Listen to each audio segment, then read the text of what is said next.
is organizing a two-day workshop for other ministries, departments, and agencies in the state. The workshop will focus on Ekiti service delivery and performance measurement and will take place today and tomorrow in Ekiti. Now, the objective of the workshop is to discuss the Ekiti Performance Assessment and Improvement Report. All MDAs in the state are expected to access ECPAIR, which is designed to achieve the 6 strategic actionable pillars of Governor Abiodun administration. To discuss the importance of the workshop, Dr. John Ekundayo, Special Advisor to OTSD Ekiti State, joins us via Zoom from Ekiti to talk more on this. Good morning, Dr. Ekundayo. Thank you for joining us. Good morning. Now, let's talk about this two-day performance measurement workshop and how critical it is. Talk to us from the perspective of how critical it is. This two-day workshop is tagged Ekiti Performance Assessment Improvement Report with the code name or acronym ECPAIR. And it's actually this is the second edition. We had the first edition last year, September and early October. So we are building on the baseline, the foundation we had last year, basically. So that's what we are doing, looking at the whole metrics again. We are looking at leadership. We are looking at workforce. We are looking at constituents, whether the people are getting feedback or whatever we are doing at the followership level. You know, we are looking at workforce, the workforce within the MDAs. We are analyzing that. We are analyzing a lot of things, the programs, the projects, you know, and what kind of indicators, measurement analysis. And then we sum this up, and then we come out with the outcome. And even before the outcome, we want to look at the strategic planning within the organization, you know, the vision, the mission, the goal, and aligning it with the 6 strategic actionable pillars of the Governor Abiodun administration. The pillars, you know, widely publicized within the state and even online, talking about youth development and job creation, talking about human capital development, talking about culture and right development, talking about arts, culture and tourism, infrastructure and industrialization, and also talking about governance. So the 6 strategic actionable pillars, we want to align the MDAs and which aspect actually belongs to the MDA and which, of these actionable goals that you have 2 or 3 or 4 MDAs have to work together, have to collaborate in order to achieve. So we have been having conversation along this line. We want to deepen the conversation this time around. And then the first ECPAIR we had, September, October last year, serves at the baseline. So this one now, we want to look at it, and then together we work on this. And then from there, we can assess. And we can see rooms, whether we have rooms for improvement. And then we look at performance at the same time. And this is just one of the metrics of the performance. There are other metrics of performance that mutually they are being a pally between the ESCO members, the political appointees, and the Office of Transformation and Service Delivery, OTSD, in Ekiti, regarding this particular assessment exercise that the office is carrying out. So that's a bit I can tell us now about the ECPAIR workshop coming up today. Interesting. So the first one you had, about ensuring or checking or monitoring what the political appointees and also the commissioners, special advisors, etc., are done. How convinced were you that the modalities or the metrics that were used to assess them was effective, and did they meet up to expectations? Well, actually, from the first one we did, that's a very good question, Ibrahim. The first ECPAIR we did, we discovered that the scoring matrix, some MDAs, because it's a kind of participatory thing when you are talking about EPIA. EPIA was actually originally used in USA many years ago. 60 countries all over the world now are making use of the public service assessment model, which is actually the main content of EPIA.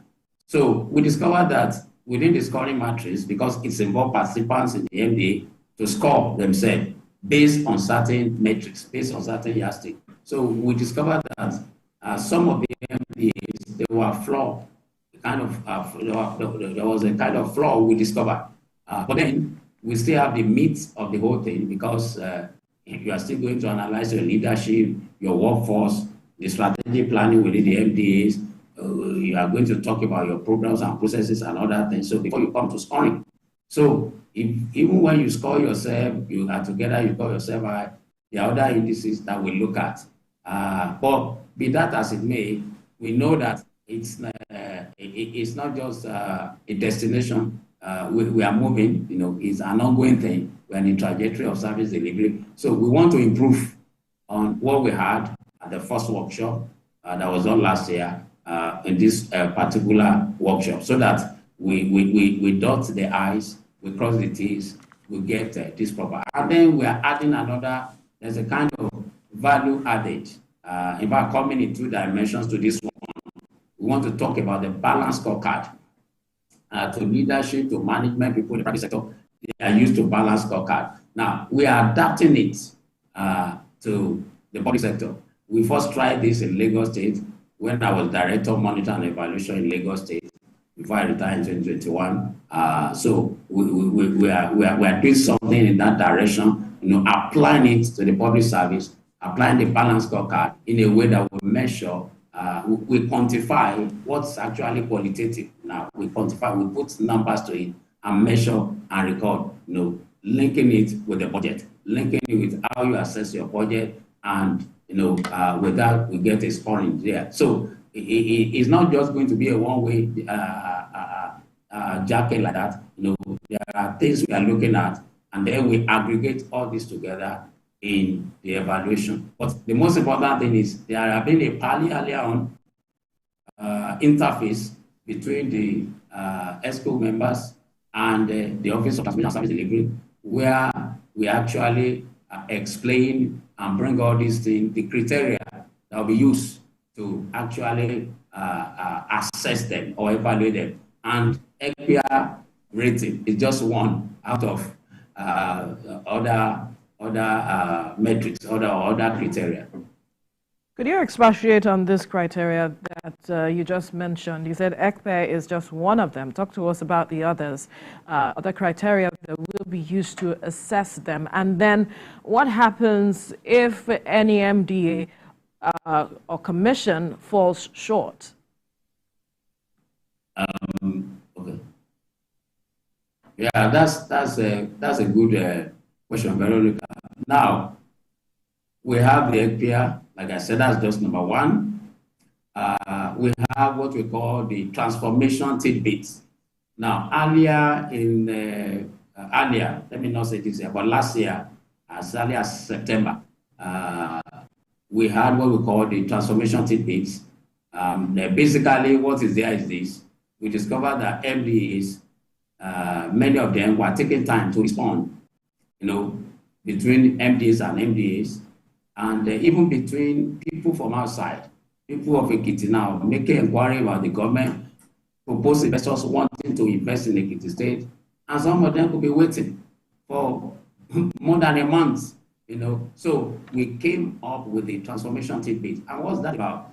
If from Ministry of Education, there's a communication going to Ministry of Health, within 5 working days, there must be a response back. If not, you have defaulted. So these are some of the things. And then if it's from a proposed investor, within 7 or 10 working days, that agency must respond. Oh, if it is even, we will get back to you. We are working at this. At least somebody we know at the other end, I'm communicating. And they are communicating with me. So And then if it is from the office of the governor to your table, you could see the red biro of the governor. Within that week, 5 days, there must be a response back. If not, you are defaulted. So, and we monitor this by going around the MDAs. My men went around and we pointed out what we have seen. We discovered that many were not really compliant. So part of the thing was have a central registry, a central place where your maize enter and where your maize will exit, because we discovered that we couldn't really track this very well. So we have already let them know that, and we are going back to actually score them on that this time around. The other one, there was no scoring. It was just a kind of baseline and to put them through. So that's one. Another one we look at is how many of your memos as a commissioner, honorable commissioner, as honorable special advisor, member of ESCO, you have moved to the office of the governor, to the governor's table. Okay, how many of those you have gotten approval? How much of your budget have you assessed? So these are some of the parameters. Then, of course, Mr. Governor asked us to put one, because I met with him one-on-one on this criteria before I met with my other colleagues too. So it's a kind of nothing that's done in secrecy. It's open. So Mr. Governor asked us to put the last one, which is about what are the challenges your MDs, what are the challenges your MDs are facing, so that you cannot, maybe because of that, you can't meet up. You can't actually achieve your goal, so which is to be fair to them.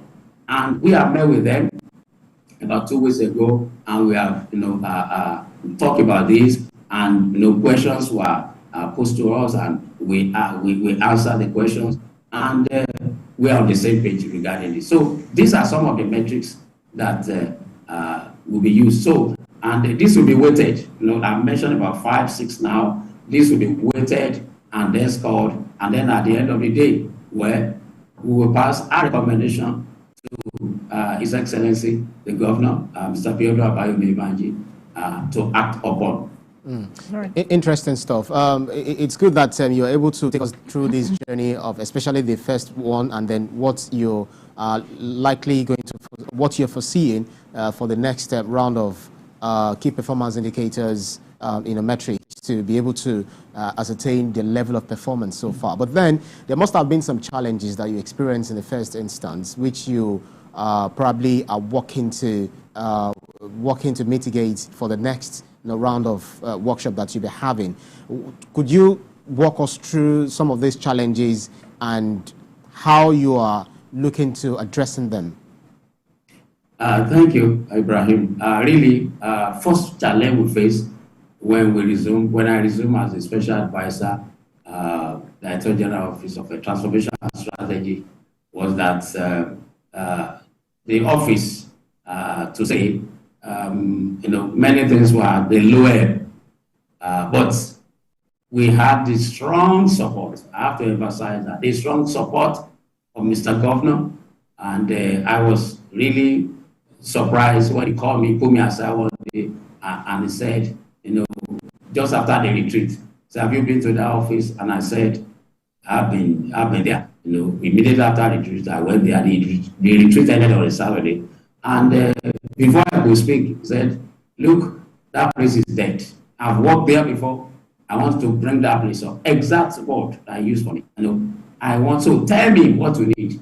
And to actually let you know that we had that strong political will from him, strong backing.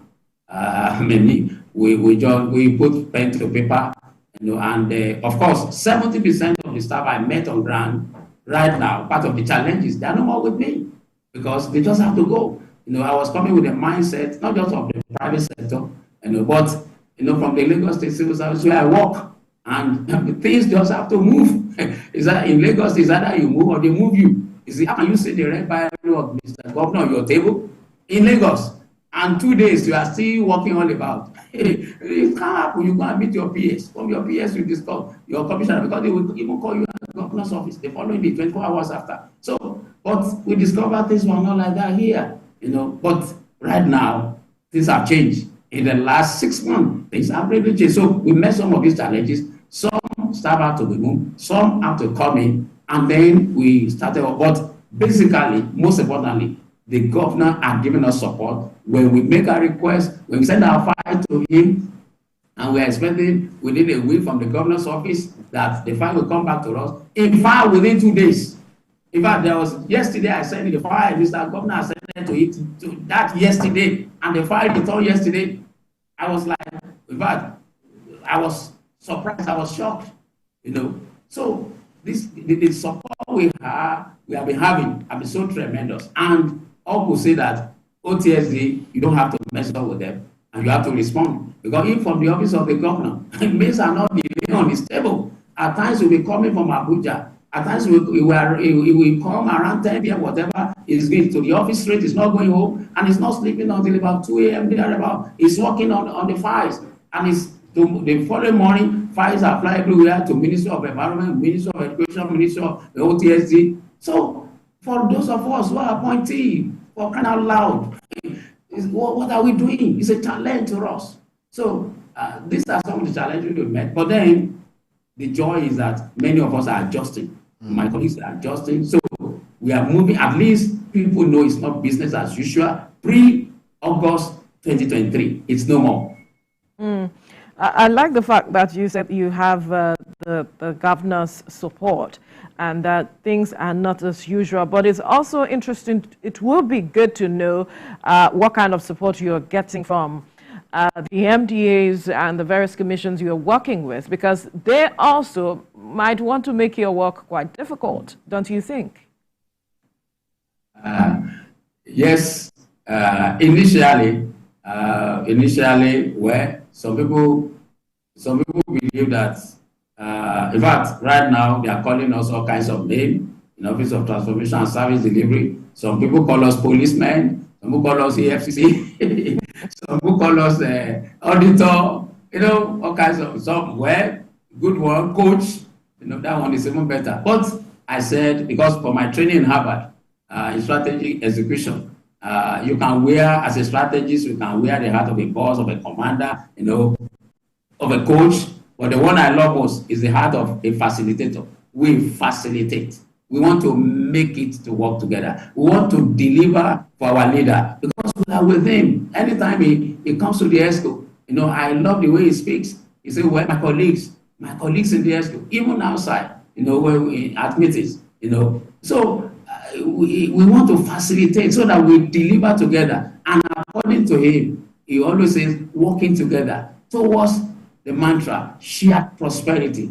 So that's all we are about. We want to facilitate, we want to make sure. And I used to tell them, you know what, as we are measuring you, we are also in the radar. We are not exempted. OTSD people are exempted. How many members are we submitted to Mr. Governor? You know, how much have we assessed our own budget to? You know, how are we responding to you if you send mail to us? Tell us. If we are delaying, if we say 5 days and then we are making it 2 weeks, we are not responding to you. And so we are equally in the radar too. So, but right now, everybody knows that, oh, okay, it's not that we are playing the ostrich, or it's not that we are saying, do as I say, but not as I do, you know. So with that, every one of us, we are all working together towards that shared prosperity mantra of our principal coach, of our leader, His Excellency, Mr. Biodun Abayomi Ebanji. Interesting. Shared prosperity is the mantra in Ekiti State, but then currently there is a shared hunger going on across the country, and then the people of Ekiti State who are watching will also say, okay, this is beautiful initiative, but we do not seem to understand how does this, you know, trickle down to us? How do we feel the effect? How are you communicating, you know, all of these indicators, all of these metrics that are using to monitor the performances of the politicians, the political appointees, the commissioners, the special advisors, name them? How are you communicating this to the people, and to what end? How do they get in this shared prosperity, you know, on a larger scale, which, for instance, I mean, mainly is targeted towards their own betterment in the society?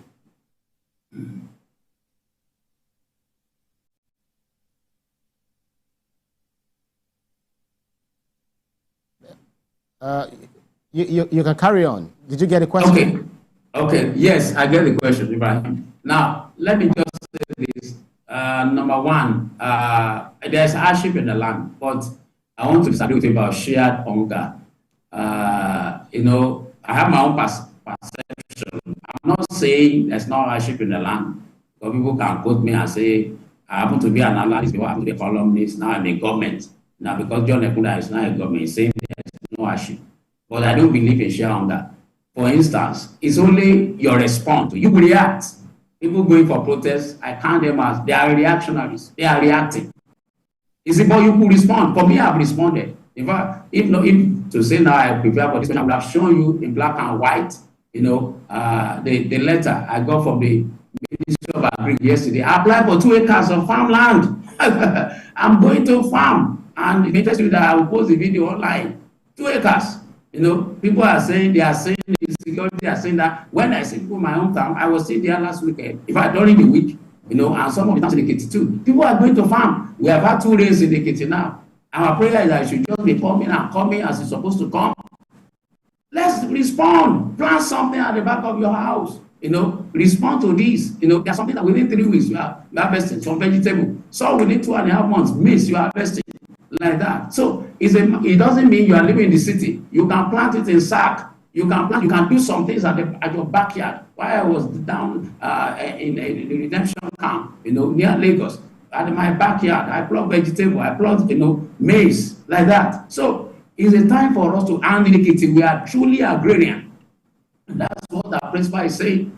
I still had communication with them. But you know that your experience is totally different from that of the average Nigerian who may not have that space to be able to build something in their backyard, who also might have gone to the farms, because we've seen stories of persons who went to the farmland and were attacked, some were even killed. So we cannot lay down on that aspect that there is the matter of insecurity and that some persons cannot go to the farm as it is. What the issue is now is what Ekiti state government is doing to ensure that the effect of the hardship on the land is cushioned.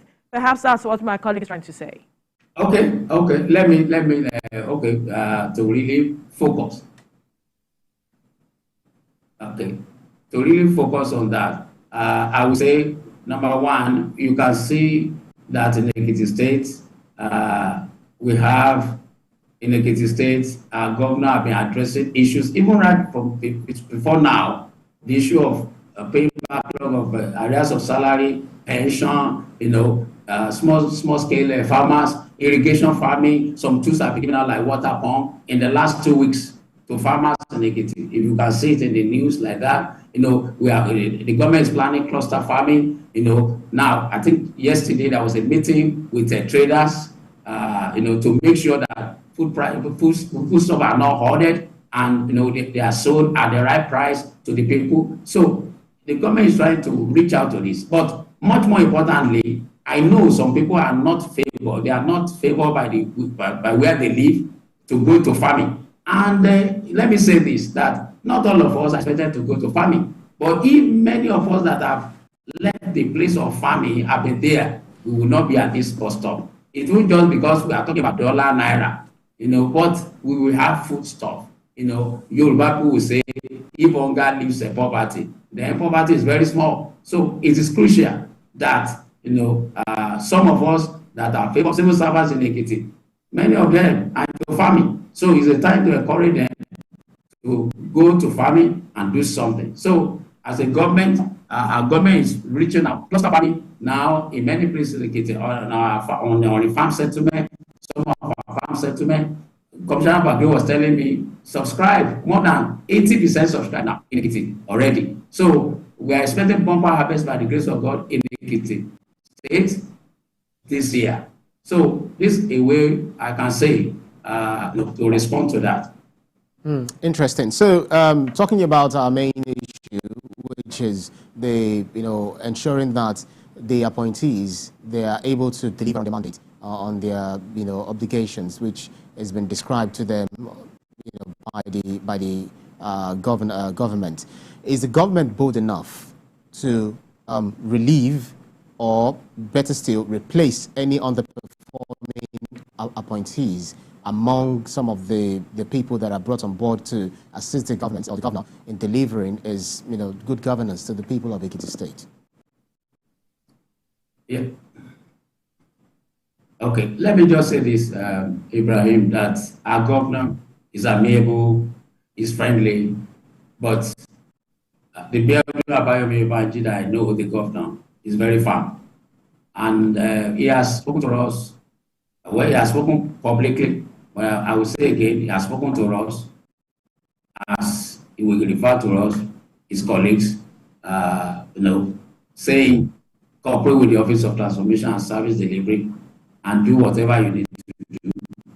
Because whatever we are doing, we have had interface or discussion with him, there have been conversation. So every step along the way, he take it for us to go for. So he has said it openly and he has said it in closed circuit that, because when the report is out, that there won't be any listening to any emotional thing or any sentiment, or you are begging, somebody to come and beg him, that he will just take his decision. So for us in OTSD, we will only be saying, okay, this is our own analysis, this is the way we look at it. Now, he may see some other things we are not saying. So,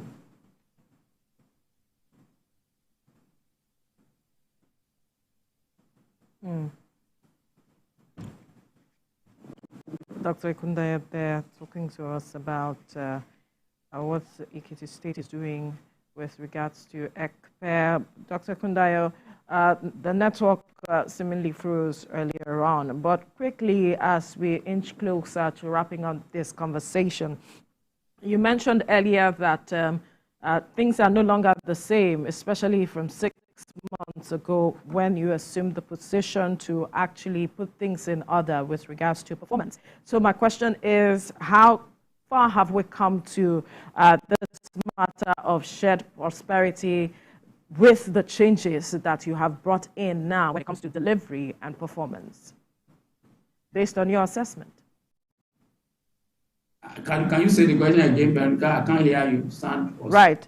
Now, my question is, you mentioned earlier that things are no longer the same with regards to the matter of performance, that MDAs, commissioners, and all now understand that they have to do things differently. And my question is, from your assessment so far, how far have we come with achieving the shared prosperity mantra? Well, the assessment is a journey. We're on a trajectory towards achievement. Apart from that, in OTSD,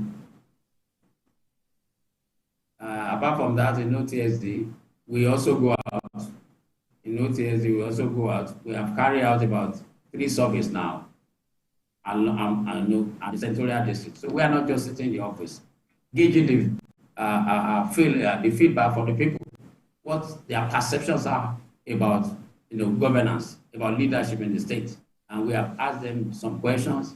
But interestingly is that we discover that, within a period of 2 months, 3 months, or the 100 days of Mr. Governor, the people are saying all the same thing. So we know where they are rating the government high.